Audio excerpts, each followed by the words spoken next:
Welcome back to another G Auto Repair YouTube video, and today we're working on a 2020 Hyundai Tucson 2.0 liter. And the complaint in this vehicle is that the oil pressure light comes on. You turn on the car and the little red oil light stays on. Now the customer says that this happened after another shop did a flush. Now even though this is a 2020, it has 151,000 miles. This customer uses this car a lot. He uses this for Uber and I think various other jobs that he has, so he's constantly in his vehicle driving up and down. So as you can see, you turn on the car and the little red oil light stays on. When you briefly accelerate, it may go out and then it comes right back. There's no noise, nothing unusual in the engine that I can hear or tell at this moment, but that is the main complaint, that the oil light does not turn off. And they've already done a couple oil changes. He's even changed the oil pressure sensor, and he still has the same issue. So just to give you a quick background on this vehicle, like I said, he uses this car a lot. He said that the previous shop talked him into doing an engine flush, and a couple days after the engine flush is when this light started popping up. So he has changed the oil pressure sensor since then, and still no luck. So he said the last oil change, he showed me the sticker, they put a 2040 oil. 10W40, which I think is too thick for this engine. It's a brand new car. Yes, it does has a lot of miles, but I don't like increasing the thickness of the oil just because you think it has a lot of miles. These tolerances are way too small for you to be putting thicker oil. That is not recommended for the car. Now, is that part of the problem? I don't know. Maybe not. I'm not sure. That's besides the point. The primary concern though is that I do see some evidence of some sludge. So I'm thinking that's why they recommended the flush to begin with, because he probably didn't take care of his oil changes on time. Constantly driving up and down. Cars tend to get neglected. It's all money, making this, making that, and then you got to stop the car, which is your primary source of income, so people tend to neglect it. Not good. No bueno, not at all. So as you can see, I see some evidence of sludging, so that's why I'm thinking they recommended the flush. He said it drove fine for the first couple days, and then it just started, the light came on and he got worried about it, so that's why it's here. So the first plan of attack that I'm going to do is I'm going to try to put a mechanical oil pressure gauge and compare it to specifications, see what's going on. Even though he said he changed the oil pressure, I still want to double check and see what pressure I'm getting at that point there. So if that fails, which it may, then what I want to do is drop the oil pan. See, maybe when they did this, the flush, some particles and junk kind of fell to the bottom and got sucked up with the pickup screen and is clogging and restricting it. So that's what I wanna, that's what I'm gonna do. So I already told the customer what my plan of attack is. That's what I'm gonna do.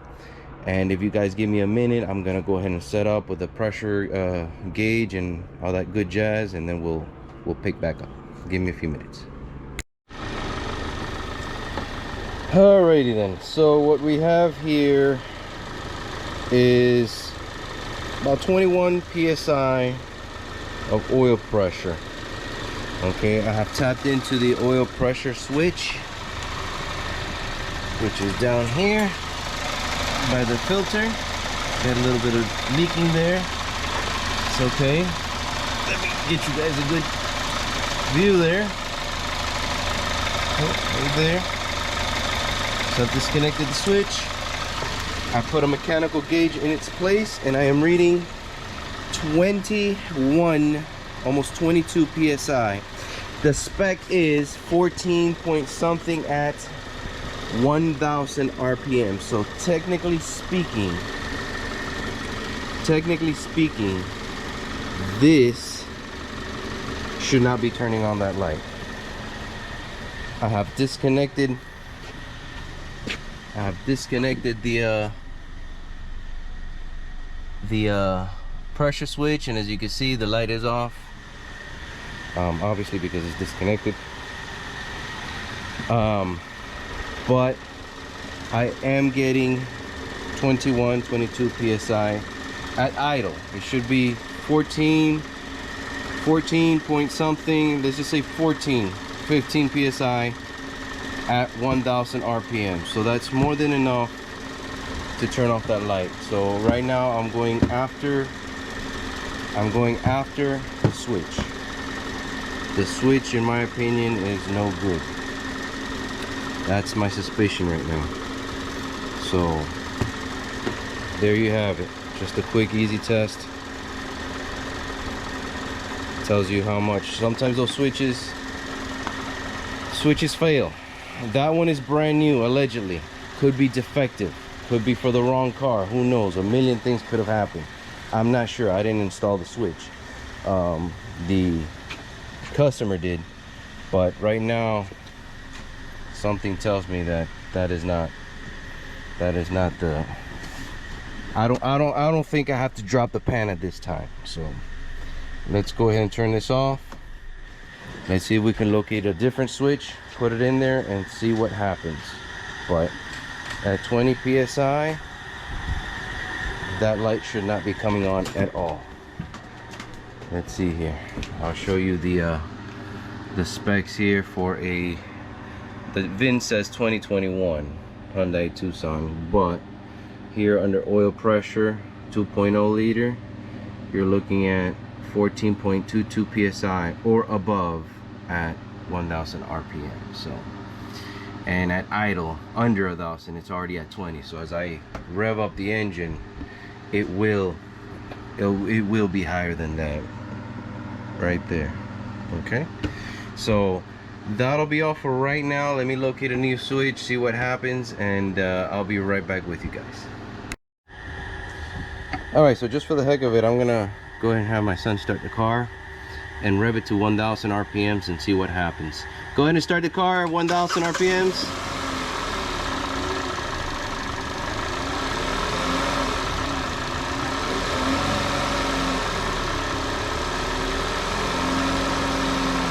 That's 1000. Okay.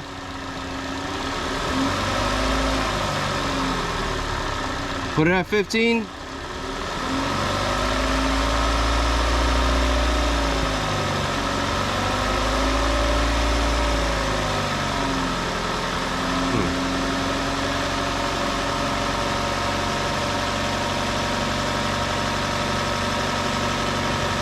Put it back down at 1000.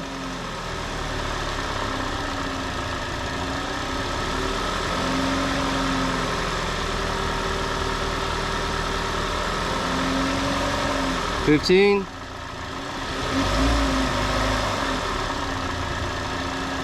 $15.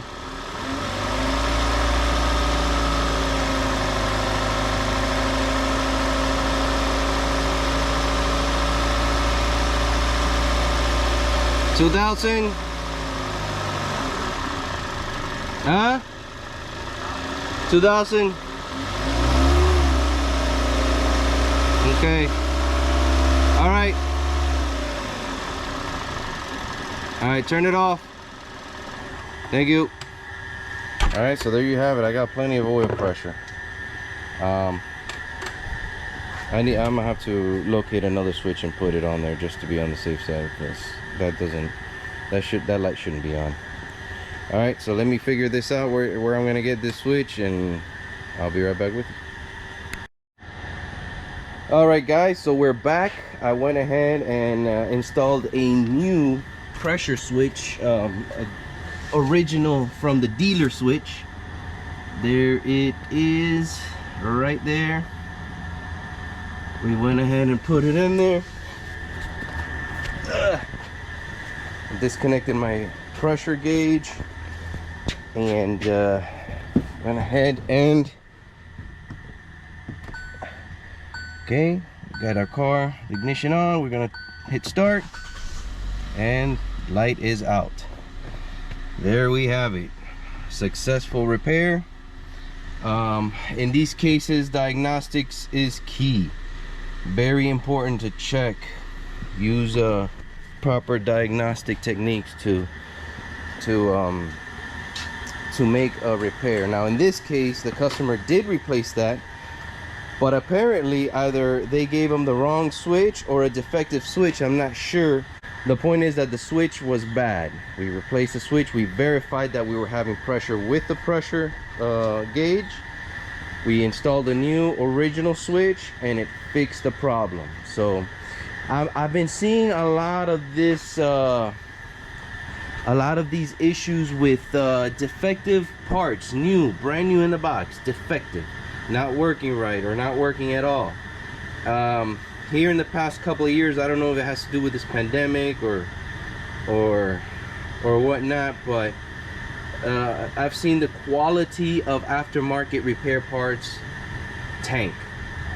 It's ridiculous what I've been seeing here. I've been running into this issue where you put a brand new part out of the box multiple times and they're multiple times defective. It's like they get a bad batch of parts. So I don't know if they're just trying to rush parts out of the manufacturing process and crank them out, and they've let the quality control go. I'm not sure, but I don't know what else to say.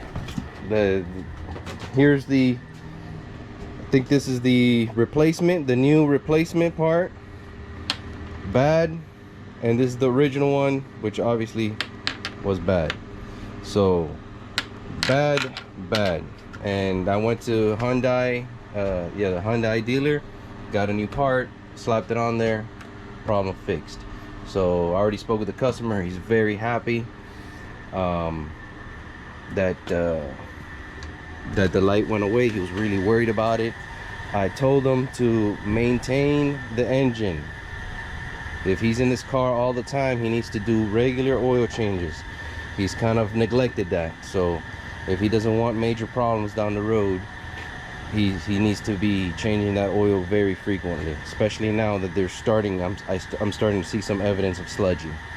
So that'll be all. I'll get off my rant with the defective parts and whatnot. Have you had similar situations? Maybe write it down in the description. Let me know, let everybody know.